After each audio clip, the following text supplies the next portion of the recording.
সদ্গুরু ঈশ্বর প্রাপক হে, ভবরোগ বিকার বিনাশ কহে। মন যেন রহে তব শ্রীচরণে, গুরুদেব দয়া করো দীনজনে।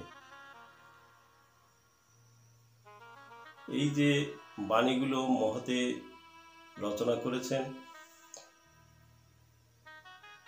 এগুলো সত্যি বড় মর্মান্তিক, মহত্বপূর্ণ। বেদ যেমন বলেন, অমৃতস্য পুত্রা, অমৃতের পুত্রগণ, অমৃতের সন্তান, এই যে বলেন, তেমনি মনে হয় একটা অমৃতর ধারা, যে ধারায় স্নাত হয়ে, যে ধারায় স্নান করে এই সাধারণ মানুষ বা সাধারণ মানব মহামানবে রূপান্তরিত হয়, মহামানবে পরিণত হয়, সেই ধারাই হলো অমৃতের ধারা। আর আমরা সেই অমৃতের সন্তান। কিন্তু প্রতি পলে বিপলে আমাদের এই কথাটা স্মরণ রাখা দরকার, আমরা অমৃতের পুত্রগণ। আমরা যথা হইতে এসেছি, আবার তথায় আমাদের যেতে হবে। এইটাই হলো আমাদের নিত্য নৈমিত্তিক কাজ, বা সেই যাওয়ার সন্ধান, সেই ঈশ্বরের পথের সন্ধান। সেই যে অমৃত ধারা, তাকে আমরা কেউ কৃষ্ণ বলি, কেউ কালী বলি, কেউ শিব বলি, কেউ দুর্গা বলি, যে যাকেই আমরা ভজনা করি, মূলে যে আমাদের সেই অমৃতের ধারা। চিৎশক্তি চিৎ ঘন চিদংশে ভাসে যেন, চিত্তামদে মত্ত সদারয়। এই যে চিত্ত, চিত, এই চিৎকণা আমরা প্রত্যেক মানুষ।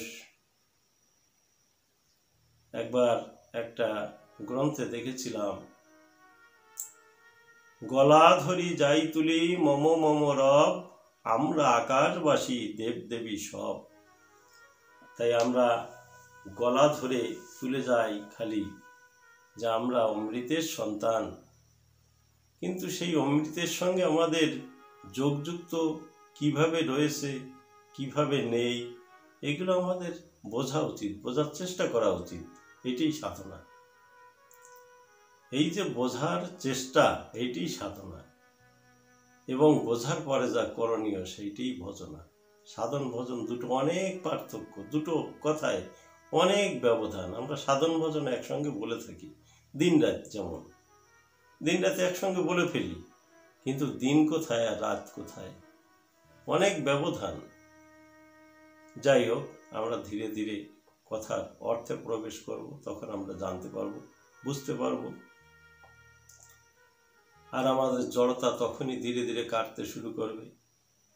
সকালে সূর্য যখন ওঠে, টলমল করে তার লাল আলোটা ছড়িয়ে দেয় চারিদিকে, প্রকৃতির বুকে, ধীরে ধীরে ধীরে ধীরে দোদুল্যমান অবস্থায় যেন উঠছে, এরকম মনে হয়। উঠতে উঠতে এক সময় দেখা গেল বিরাট তার তেজ নিয়ে আমাদের মস্তক উপরে দণ্ডায়মান রয়েছে, জ্বালিয়ে পুড়িয়ে যেন খা খা করে দিচ্ছে, এরকম মনে হয়। আবার কিছুক্ষণ পর যখন বিকালের টানে, সন্ধ্যার আহ্বানে যখন ধীরে ধীরে গতি করে, তখন তার তেজ আবার অস্তমিতের দিকে যায়, তেজটা তখন নিস্তেজে পরিণত হয়ে যায়। এই যে ধারা, এমনি আমাদেরও অমৃতের ধারা আমাদের মাঝখানে বিরাজমান। সেই ধারার সন্ধান করা আমাদের প্রত্যেকের উচিত, বা প্রত্যেকের কর্তব্য। এটি আমরা মানুষ হয়ে জন্মগ্রহণ করেছি, আবার কি করে এই মানুষ থেকে মহামানবে রূপান্তরিত হব, এইটাই আমাদের সাধনা। আমরা সেই জগতের চিৎকণা থেকে জন্ম নিয়ে এখানে এসেছি, আবার ফিরে কি করে চিৎকণায় যে মিলব, সেটাই হচ্ছে আমাদের সাধনা। সেইটাই হলো আমাদের সাধন ভজন যা কিছু বলেন সেইটি। আমাদের প্রথম এবং প্রধান কাজই হলো এই, ঈশ্বরের থেকে আমরা এসেছি, ঈশ্বরে আমরা আবার যেন মিশতে পারি। এর মাঝখানে যত কিছু কাজ, এই কাজগুলো কাজ নয়, কাজ হলো সেখান থেকে এসেছি সেখানে মিশবো, এটাই কাজ। আমার রওনা থেকে যেখান থেকে আমি গন্তব্যস্থান যেটা, সেইখান থেকে আমি এসেছি,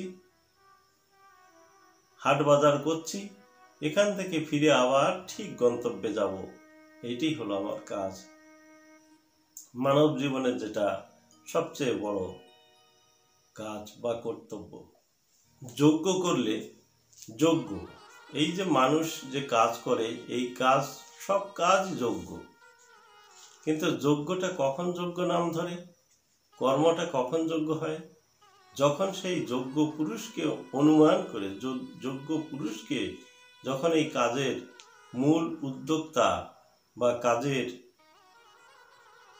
মূল প্রাপক ভেবে আমরা যখন সাধন ভজন করব, চলাফেরা করব, তখনই আমাদের সাধারণ কাজও একটা যজ্ঞে পরিণত হয়। আমরা রান্না করি, এই রান্না একটু যজ্ঞ। এই রান্নার থেকে বাষ্প উত্থিত হয়, এগুলো কোথায় যায়? মেঘ রূপে আকাশে জমা হয়, সেই আকাশ থেকে বৃষ্টি হয়। এইভাবে যে কাজগুলো হচ্ছে, জগতের কল্যাণ হয়। এই জগতের কল্যাণ হওয়াকেই যজ্ঞ বলা হয়। যে কর্মের দ্বারা নিজের, জগতের এবং সামূহিক কল্যাণ যেটাই হয়, সেই কাজই যজ্ঞ বলে বিবেচিত হয়।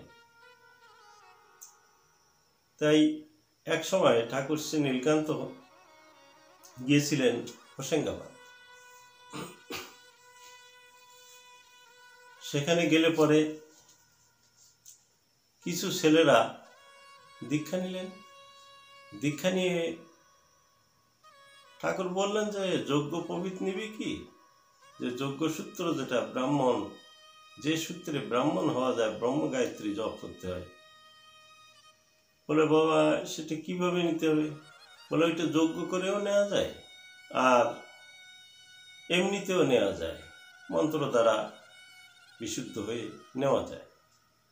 বললো বাবা, যুবক ছেলেরা তো, ওদের মনে তখন খুব একটা আগ্রহ। বললো বাবা আমরা যজ্ঞ করেই নেব, কি কি লাগবে? তখন ঠাকুর যজ্ঞের সামগ্রীগুলো বলে দিলেন। তারা সব জোগাড় করে ফেললো এবং পরের দিন যজ্ঞ পবিত নেওয়ার আগে যজ্ঞ শুরু হলো। যা হোক, মন্ত্র পাঠে যজ্ঞ হলো। যজ্ঞ হয়ে যাওয়ার পর সকলকে যজ্ঞ পবিত দান করলেন ঠাকুর।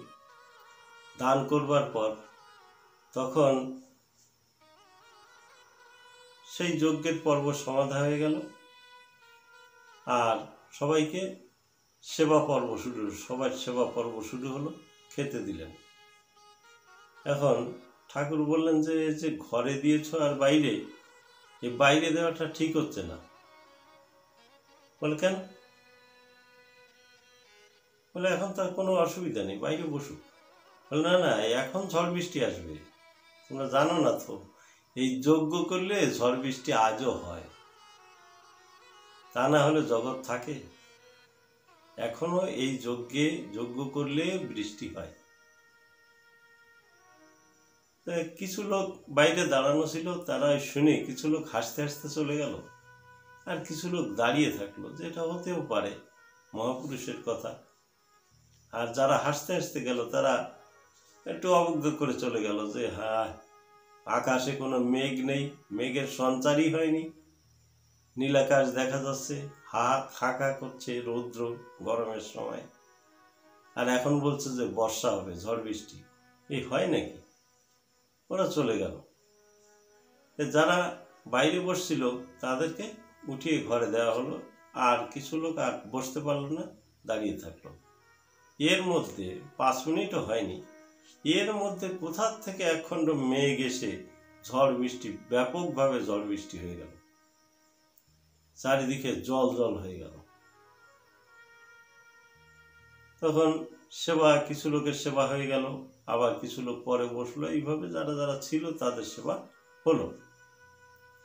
ঠাকুরকে জিজ্ঞাসা করলেন, বাবা আপনি কি করে বললেন? এতে কোনো মেঘ ছিল না বা কিছু তেমন ভাব ছিল না, তা আপনি কি করে বললেন? বলে, বাবা এই যজ্ঞের নিয়মই এই যজ্ঞ করে যদি উপবীত নেওয়া হয় তাহলে এটা বর্ষা আনে, সেই হিসেবেই বললাম বাবা। তখন যারা হাসতে হাসতে চলে গেছিল উপহাস করে, তারাও রাত্রেবেলায় যখন আবার সভা শুরু হলো, যখন আবার সবার কাজ শুরু হলো, তখন তারাই এসে প্রথম সারিতে বসেছে আজকে। যেহেতু যেমন তেমন মহামানব না, যেমন তেমন মহাপুরুষ না, এই যে কথা বললেন সেই কাজই হলো।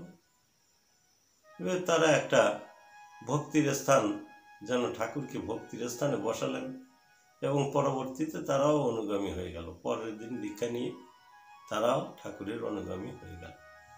তাই এইভাবে আজও যে ঠাকুরের সেই লীলা চলছে এটা ঠিক, আজও প্রভুর সেই নিত্য লীলা, তাই না? সেই যে বৃন্দাবন লীলা বলেন, গৌরাঙ্গ লীলা বলেন, রামচন্দ্রের লীলা বলেন, যে লীলাই বলেন, সেই লীলার ধারা আজও গুরু গোসাইদের মাঝখান দিয়ে হয়ে যাচ্ছে। আমরা সেইটা অনুভব করি কি? এইখানেই জিজ্ঞাসা আমার, যে আমরা এই গুরু গোসাইদের মাঝখান দিয়ে আমাদের যে মহাপুরুষগণ শিক্ষা দিতে এসেছেন, দীক্ষা দিতে এসেছেন, সেই সকল মহামানবের মাঝখান দিয়ে ঠাকুরের সেই যে যুগ যুগান্তের লীলা, সেই যে অহরহ অনিমে যে লীলাকে আমরা কল্পনা করতে পারি না, যে যুগকে, সেই যুগের লীলাগুলো এই সকল মহামানবদের মাঝখান দিয়ে পট করে আমাদের সামনে ফুটে ওঠে। এগুলো বড় কম কথা নয়। গুরুকে এক বীজে পঞ্চমূর্তি দেখায় যে জন, গুরুকে শ্রী গুরু বলি তাহার কারণ। এই যে এক বীজে পঞ্চমূর্তি দেখানো, তাই না, এর সূত্র রয়েছে। এগুলো গুরু গোসাইদের কাছে জিজ্ঞাসা করবেন, পাওয়া যাবে। তাহলে এই যে লীলাকারীগণ, এই যে মহামানবগণ, এই যে যুগপুরুষগণ, যুগপুরুষোত্তমগণ, এনারা এসে তাই না, আমাদের মতো অজ্ঞ অধম মানুষকে সেই জ্ঞানের আলোক জেলে দিয়ে, তাই না, জ্ঞানাঞ্জন শলাকয়া চক্ষুরুন্মিলিতং যেন তস্মৈ শ্রী গুরুবে নমঃ। এই যে সেই জ্ঞানের আলো প্রজ্বলন করে দিয়ে, তাই না, নিজের রূপটা সামনে তুলে ধরছেন। আমরা দেখতে পাচ্ছি তো?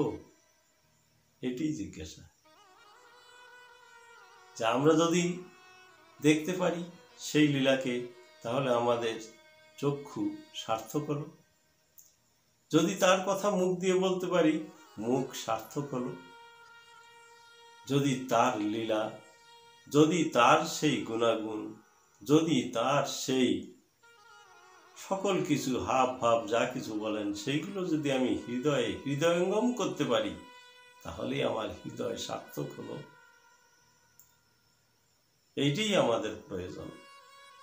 মানব জীবন ধারণ করে, তাই না, মানব জন্ম পেয়ে যদি সেই মহামানবের কিছু না করে গেলাম, আমি কে আমাকেই জানলাম না, তাহলে আমার জন্ম নেওয়া বৃথা হয়ে গেল।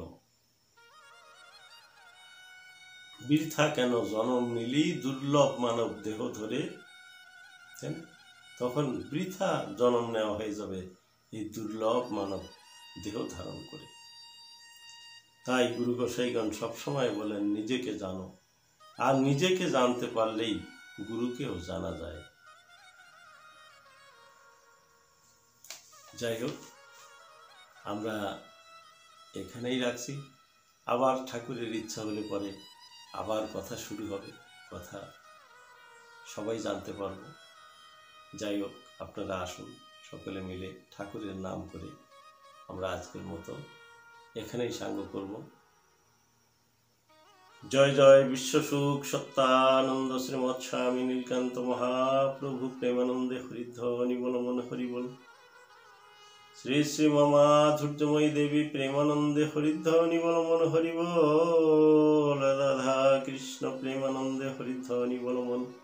নিতাই গৌর সীতানাথ প্রেমানন্দে হরিধ্বনি বল মন হরি বল। সর্বসাধু গুরু বৈষ্ণব প্রেমানন্দে হরিধ্বনি বল মন হরি বল হরি বল হরি বল।